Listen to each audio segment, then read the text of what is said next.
What is up, everybody? Welcome back to another replay cast here on Heroes Hearth Warcraft 3. My name is Kendric, and I'm presenting you a matchup, human versus undead, Sheik with the undead race against Misterwinner for the humans.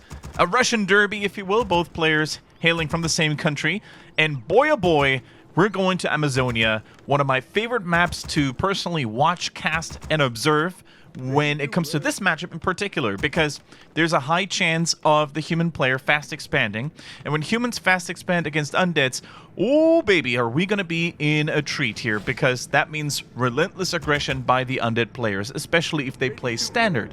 If they want to play a little bit more off meta, they could probably try some sort of counter expansion, especially with a Dreadlord that players like Side have popularized quite a bit.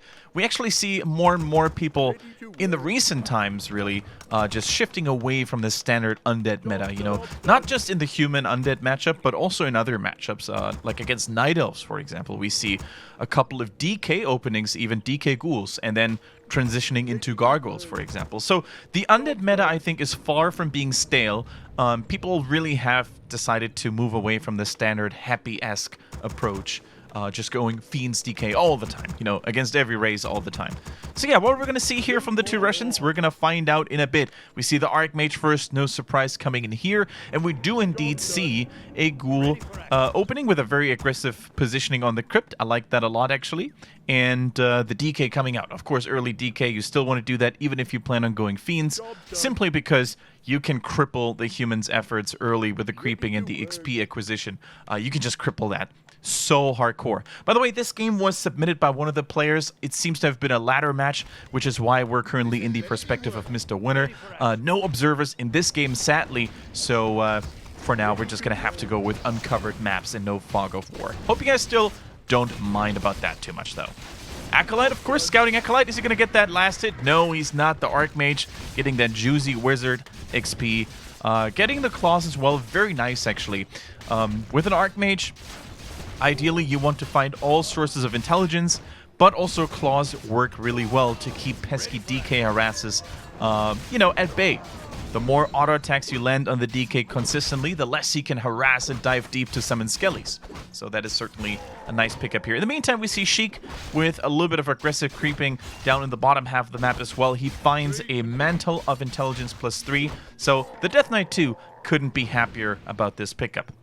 Now, no early expansion so far from what I can tell. There's still workers at the lumber, but I think it's going to be faster tech. And then maybe what a couple of human players have been doing recently is just, you know, transitioning into rifles, or even fake the rifle transition. We've seen that too.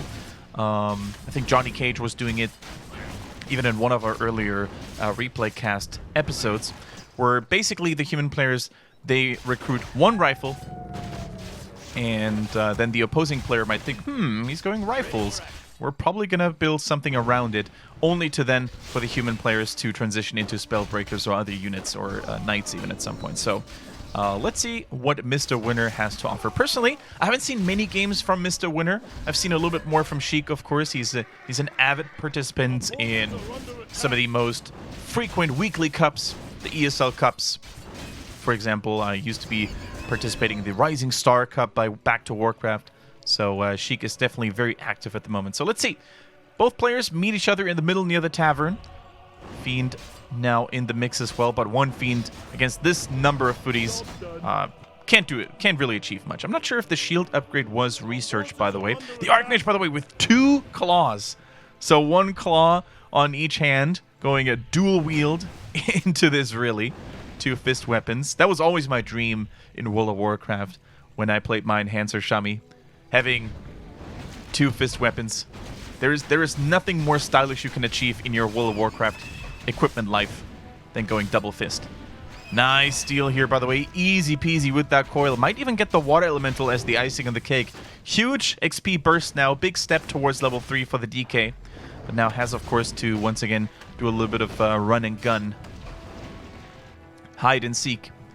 Aura has been, you could say hide and seek. Of course, Aura is now online, and is he going to get that Kobold Taskmaster as well? There's no way. So basically, Misterwinner shouldn't attack the creep at all. Needs to be careful, though, not to have the Archmage too close to it. But of course, he wants to have it in the vicinity so he can pick up the item just in case. But yeah, that Fiend taking heavy damage, man. Those auto attacks on the Archmage are no joke. Plus 12 this early into the game, no joke. He keeps attacking it, though, and he loses the XP. A little bit reckless, if you ask me. I think he could have actually stalled out more time and just wait for the DK to get closer, attack him a little bit more. At least he picked up the item. It was a ring +3, so not the best investment here ever. Well, on the flip side, at least, the DK is now completely dry on mana. Doesn't have a single coil. Needs to wait a little bit. And the Fiend was weakened as well. Nice positioning by Misterwinner. However, it is nighttime, so vision radius for the players might not be as big as it normally is. More creeping going on here, taking away the easy spots for Sheik. So the Lich won't have as easy of a time to get that level 2. Speaking of which, where is the Lich? Lich is being popped up soon. Second hero for the human. Only now in production. Mountain King, of course. What else? I guess against Undeads, I'm not sure if you ever want to go for something else or anything else other than a Mountain King. In some of the games that I recently watched, I've seen... I can't recall who it was. It might have been Fortitude in China, where I've seen Paladin second. Third hero, of course, is not set in stone, although the vast majority of human players usually goes Paladin, but we've seen some Blood Mages here and there for additional mana control on the Undead heroes, you know, just drain the mana all the time. Oh, did he find the Sentry Wards? Very huge. Class of Attack +3. Of course, the Mantle was swapped over from the DK as well, because on the Lich, that will be much more useful, especially after arriving at Tier 3. Statues are in production. And here we go. Both players... That's a very early Tier 3 tech, by the way. In a Griffin Aviary? Wait a minute. Hold up. So we see a workshop. Once again, we can mention Fortitude, the master of siege tanks. So that is nothing super surprising. If we just saw a workshop, maybe even 2 or 3. But going siege engines is usually very risky if you don't have an expansion behind it to back it up. Because you're going to need a large number of them, 3+, to really become a threat to the Undead's base. And usually going one base will then cause a neglections of your main army, and it'll be too weak, and the Undead can just basically go for a counterattack and deal some tremendous damage onto you, and you can't fight back. So yeah, it is not even going to be siege engines for now. He just built it for one flying machine as a mobile scout. Of course, these flying machines can serve as some sort of preemptive anti-air against destroyers if the Undead were to go that route. And against human, normally you want to have 1 or 2 destroyers anyways, especially if casters are in the mix, or just to basically devour the water elementals. Very nice. Ooh, speaking of nice things, a Robe of the Magi +6. That's basically some juicy extra mana on the MK. He's certainly gonna love that. Third hero coming in now for Sheik with a Dark Ranger. Very interesting. Dark Ranger, of course, a regular customer against orcs, as the third hero to control the Tauren Chieftain a little bit better. With the silence. It would surprise me if we didn't see silence here against that either. Especially against the Paladin third. That could be really huge. Like, you hit the Mountain King and the Paladin ideally with just one silence cast. And not only are you going to deny the healing, you're also going to deny heavy CC. So your heroes basically have free reign. So really cool. That, of course, means that, once again, the DK is just going to be the only frontline, really. A lot of people go for Crypt Lord or Pit Lord, for that matter, a lot of Undead players. So they have something to hold the line a little bit longer for the Fiends and the Lich to deal the damage in the back. But with this ranged heavy composition, Sheik is going to have to be very careful about his DK, you know. Just basically run and gun, hit and run. That's all you have to do with this army. Just attack, move back a little bit, kite the human player, and dish out another wave of another broadside. Because if you fight too long in one place against Knights, Mountain King level 3, and Paladin, oh boy. That's going to be very hard to do. No expansions, by the way, so far for either of the players. Sentry Wards here. Sheik knows who's coming. Ooh, and his army is blocking itself a little bit there. He has to fight on 2 fronts right now. The golems are retreating, though, so it's a 1 versus 1 again. And the Fiend with Frost Armor, by the way, nicely protected and pulls it back just in time. The webs are good, but these Knights and the Footies and the Mountain King, it's just so much aggression in the Undead's face right now. But footman after footman is dying. Here goes down a Fiend, though. The statues, for the most part, weren't even healing. They were auto-attacking there, I think. Nice coil there just in the nick of time. And the Frost Armor is really saving Sheik's life here for now, I think. The Human is relentless, though. Has so much mana because of the Road of the Magi. Now turn around, though. Hero focus on the Mountain King, who gets blocked a little bit. The Lich is still firing from a good angle. Is the Mountain King going to fall here? Oh my god, the TP transition coming in for Misterwinner in the nick of time, saving the Mountain King at 20% or so. Or 20 HP or so, man. Crazy. But of course, with the Mountain King almost dead, that means there's a little bit of a time window for Sheik now to enjoy the fruit of his harvest. He's going to go for this Golem camp. And I'm pretty sure that Misterwinner knows exactly what's happening. So because he still has to lick his wounds and has to recover from the damage previously taken, he now goes for the safer camp, the bottom camp. So he equalizes the score in terms of XP and most importantly of items here. Speaking of items, those could be some game changers. Man, that is an army that takes a long time to beat that Granite Golem, by the way. 3 measly Fiends and a little bit of hero damage on top. Meantime, we watch the Human. Of course, goes a little bit faster with the Knights and Tau. And Mountain King finds the Django. TC Aura, Endurance Aura in the game. More movement speed, more attack speed. Fantastic. On the Knights, this could be particularly awesome when it comes down to chasing Fiends. And on the flip side, haven't really found anything major for the Undead. Just the Hood of Cunning. Not that great. Not that great. It's not that bad on the Dark Ranger, by the way, who advanced to level 3. I think that's mostly because of great splitting of the heroes when it came to creeping. So, a really good hero control for Sheik. Picks up everything in a Zeppelin, and what is he going to do now? He can't pick it all up, so he's going to lose 2 statues here, basically. So he has to trade quite well. Take down a lot of workers to make that worth it. 1 Nova goes through heavy damage, man. The web over the wall is so huge. Oh, he tries to pick up another statue with the Zeppelin. The Zeppelin gets destroyed, though. He does have a TP, so he's not caught between the rock and a hard place. But where did that Fiend go?